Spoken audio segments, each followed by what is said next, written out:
Welcome back to the Thom Hartmann Program. And I am working diligently here with my producers to get to your phone call. But while we figure that out, Representative Pocan, I want to maybe take some moderator's privilege here and talk about something that I know you care passionately about, as do I, which is fully funding the Social Security Administration. And I'm not sure if you saw, but there is actually an office that is currently scheduled to close in Milwaukee, Wisconsin.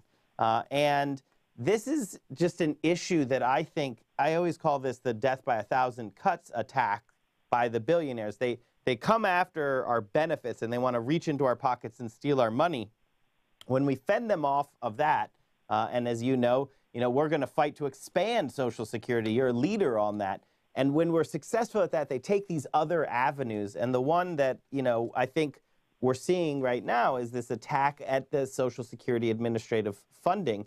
I do think with March 23rd, we're going to actually have an opportunity to get some money in there. But my worry is that it's not going to be directed at frontline staffing, making sure that there's enough offices and people so that when people want to get information about their benefits that we've earned, that, they can do that. They can talk with a person about what they want. So do you have any thoughts on how the fight back is going on these attacks on the Social Security administrative funding side? Yeah, Alex, you're dead on. In fact, I would say it this way. I think a lot of times they do this to Social Security. They're doing it to the post office and other agencies that they ultimately want to privatize. They want to make them fail.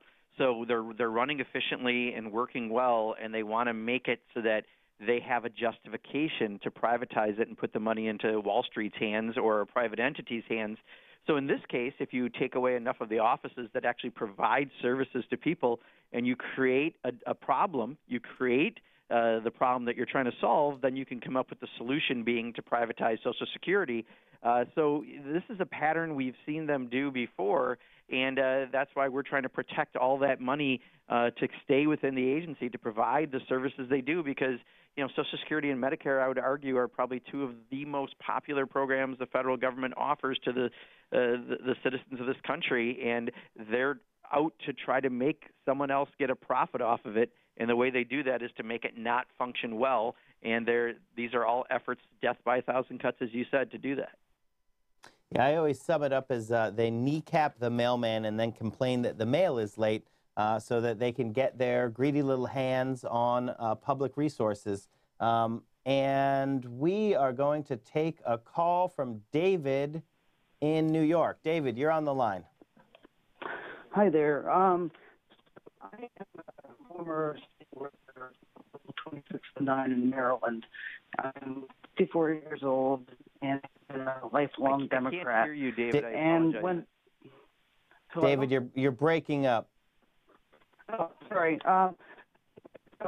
I'm sorry, David. We can't hear you. I'm going to have to go to another caller. Sorry, David, but you were breaking up. I'm going to go to Richard in California.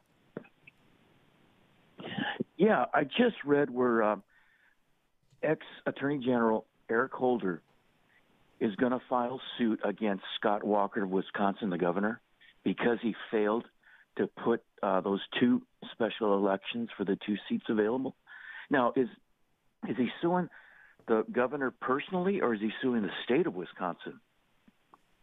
Yeah, Richard, I believe he's suing the state, because what he's trying to get done is generally if there's an opening within very little time, the governor would call a special election in those districts. In this particular case, because of a special election in the state Senate in Wisconsin that Donald Trump won by 17 points, we flipped it and won it by 10 points, a 27-point shift. So he knows he's in trouble. He's up for election this fall.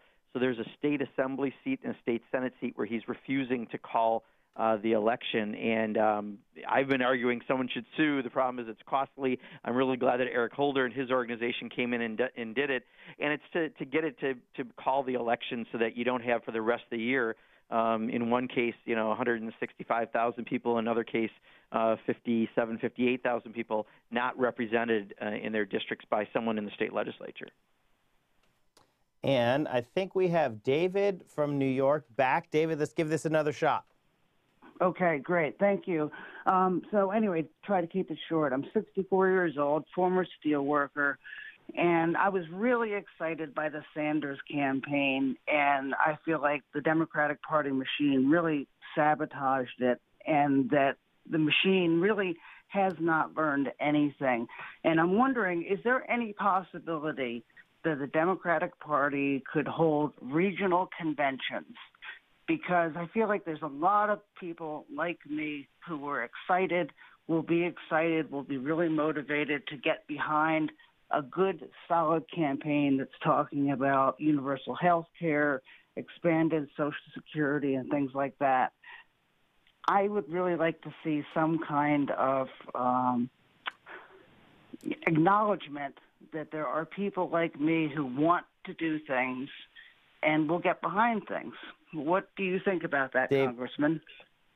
Yeah, David. So first of all, there are, I think, state organizations in every state for the Democratic Party that I think almost all of them hold a convention. So not necessarily regionally, but there are state by state. There are those opportunities. You know, here's what I would argue. I agree with you that I think we look back and say this system didn't seem to be fair to the Sanders campaign because of so many establishment folks and the way the superdelegate system worked.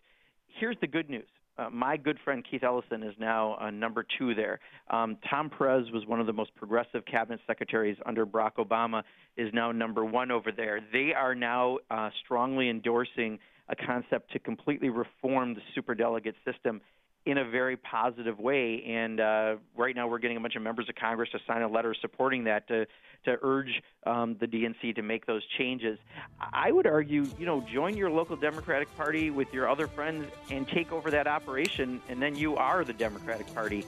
And that's the best thing that I think you can do. I can't strongly support that enough. Representative Pocan, get in there, into the party, make it our party. Representative Mark Pocan, thank you so much for joining us on the Thom Hartmann Program. I'm Alex Lawson filling in for Tom, and we will be right back.